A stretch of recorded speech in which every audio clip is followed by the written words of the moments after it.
ஆந்திர மாநிலம் விஜயவாடா நகரம் இரண்டாவது நாளாக வெள்ளத்தில் தத்தளிப்பதால் அங்குள்ள மக்கள் உணவு, தண்ணீர் கூட கிடைக்கவில்லை என்று வேதனை தெரிவிக்கின்றனர். அந்த காட்சிகளை தற்போது பார்க்கலாம்.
ஆந்திர மாநிலம் விஜயவாடா கனமழை வெள்ளத்தில் தத்தளித்து வரும் நிலையில் அங்குள்ள மக்கள் இரண்டாவது நாளாக உணவு, தண்ணீரின்றி தவித்து வருகிறார்கள். இது பற்றிய கூடுதல் தகவல்களோடு இணைகிறார் செய்தியாளர் ஜெயக்குமார். ஜெயக்குமார், தற்போது மக்கள் தவித்து வர்றாங்க. எவ்வளவு மக்கள் பாதிக்கப்பட்டிருக்காங்க? அவங்களுக்கான நிவாரண உதவிகள் வழங்கப்பட்டு வருதா? என்ன நடவடிக்கை மேற்கொள்ளப்பட்டிருக்கு?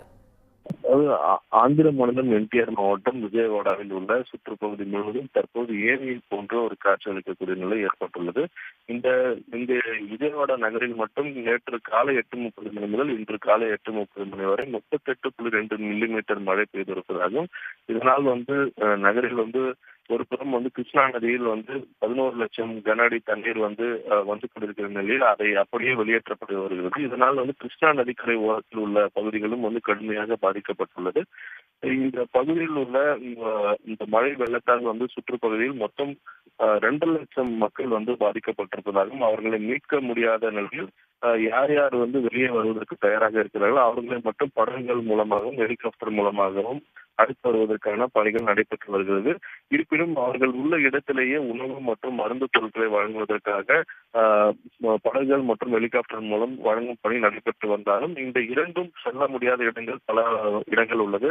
அந்த இடத்தில் எவ்வாறு உணவுப் பொருட்கள் வழங்குவது என்று அதிகாரிகள் யோசித்து வந்த நிலையில் ட்ரோன் மூலமாக உணவுப் பொருட்களை டெலிவரி செய்ய அதிகாரிகள் திட்டமிட்டுள்ளனர். இதற்காக ட்ரோன்கள் தயார்படுத்தும்படி முதல்வர் சந்திரபாபு நாயுடு உத்தரவிட்டுள்ளார். அதற்குண்டான பணிகள் ஒரு புறம் நடைபெற்று வரக்கூடிய நிலையில் செல்போன் சிக்னல்களும் செயலிழந்து வருகிறது. 2 நாட்களாக பல ஆயிரக்கணக்கான உணவு மற்றும் தண்ணீர் உள்ளிட்ட மருந்து பொருட்கள் கிடைக்காமல் அவதிப்பட்டு வருகின்றனர். பலர் தங்கள் வீடுகளை விட்டு உணவு மற்றும் குடிநீர் உள்ளிட்ட மருந்து பொருட்களுக்காக சாலையில் அரசு வழங்கக்கூடிய பொருட்களை பெறுவதற்காக தொடர்ந்து கையேந்தக்கூடிய நிலைக்கு ஏற்பட்டுள்ளது. இந்த வெள்ள மழையின் காரணமாக ஆந்திராவில் இதுவரை 15 பேர் உயிரிழந்திருப்பதாக அதிகாரப்பூர்வமாக தெரிவிக்கப்பட்டுள்ளது. 3 பேர் தண்ணீரில் அடித்து செல்லப்பட்டுள்ளனர்.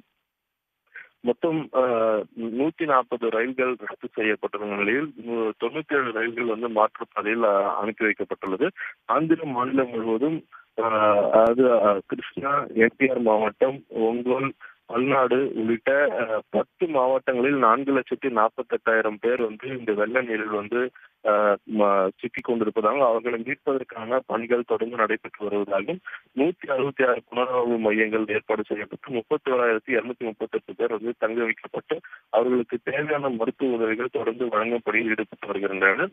முதல்வர் சந்திரபாபு நாயுடுவும் தங்கியிருக்கக்கூடிய அந்த உண்டவளியில் உள்ள அவரது வீடும் கிருஷ்ணா நதிக்கரை ஓரத்தில் உள்ள நிலையில் அவரது வீட்டை சுற்றியும் வெள்ளநீர் தற்போது சூழ்ந்து வரக்கூடிய நிலை ஏற்பட்டுள்ளது. முதல்வர் சந்திரபாபு நாயுடு நேற்று அந்த படகில் சென்று பாதிக்கப்பட்ட பகுதிகளை பார்வையிட்ட நிலையில் இந்த தற்போது உள்ள சூழ்நிலை சகதி நிலைக்கு திரும்பும் வரை என்டிஆர் மாவட்ட விஜயவாடாவில் உள்ள கலெக்டர் அலுவலகத்திலேயே தங்கி முதல்வர் முகாம் அலுவலகமாக அதை செயல்படுத்தி அங்கேயே தங்கி இந்த அதிகாரிகள் அனைவரையும் ஒருங்கிணைப்புடன் மீட்பு பணிகள் மற்றும் நிவாரண பணிகள் நடைபெறும் என்று தெரிவித்துள்ளார். அதன்படி நேற்று இரவு கலெக்டர் அலுவலகத்திலேயே கேரளவில் அவர் தங்கி தொடர்ந்து அதிகாரிகளுடன் ஆய்வு நடத்தி மீட்பு மற்றும் நிவாரண பணிகளை மேற்கொண்டு வருகிறார். தகவல்களுக்கு நன்றி ஜெயக்குமார். ஆந்திராவில் கனமழை வெள்ளத்தால் பாதிக்கப்பட்டுள்ள மக்கள் அளித்த பேட்டியை தற்போது பார்க்கலாம். చిన్న పిల్లలు బన్న సర్జరీ హార్ట్ పేషెంట్ కి సర్జరీ చేసి 10 రోజులు అయింది. డిశ్చార్జ్ అయి ఉంది. చిన్న పిల్లలు నిన్న ఫోన్ చేసి అక్క తీసుకెళ్తాను రండి అక్క, నా పరిస్థితి అసలు బాగాలేదు, పిల్లలు ఏమైపోతారనేసి ఫోన్ చేసి లబో దిబోమని ఏడ్చింది. ఇక్కడ దాకా వచ్చినా మేము కనీసం మమ్మల్ని ఏమైంది కూడా అనట్లా. వాళ్ళు టైం పాస్ చేస్తున్నారు వేసుకొని, మాది పని చేయట్లేదు అంటున్నారే కానీ రండమ్మ తీసుకెళ్తామని ఇక్కడ తీసుకొచ్చి సహాయం చేసామంటే సరిపోద్దా?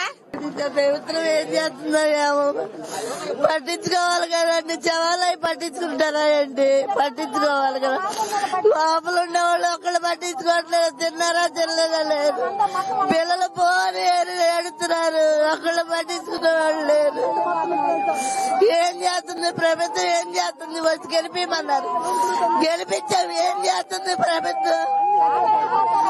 మంచి వాళ్ళకి వస్తున్నారు. ఎందుకు అసలు గెలిపిమన్నారు? వాళ్ళ ఆంగ్లం ఎవరు పట్టించుకుంటున్నారు? హాజీరాలు వెళ్ళాలి, ఎవరు పట్టించుకుంటున్నారు? ఇక్కడిక్కడ వాళ్ళే చూస్తున్నారు కానీ అట్లా ఉండే వాళ్ళు ఎవరు చూస్తలేదు. పిల్లలు తల్లి వాళ్ళు లేకుండా అల్లాడిపోతున్నారు. உடனுக்குடன் செய்திகளை தெரிந்து கொள்ள சன் நியூஸ் பெல் ஐகானை கிளிக் பண்ணுங்க.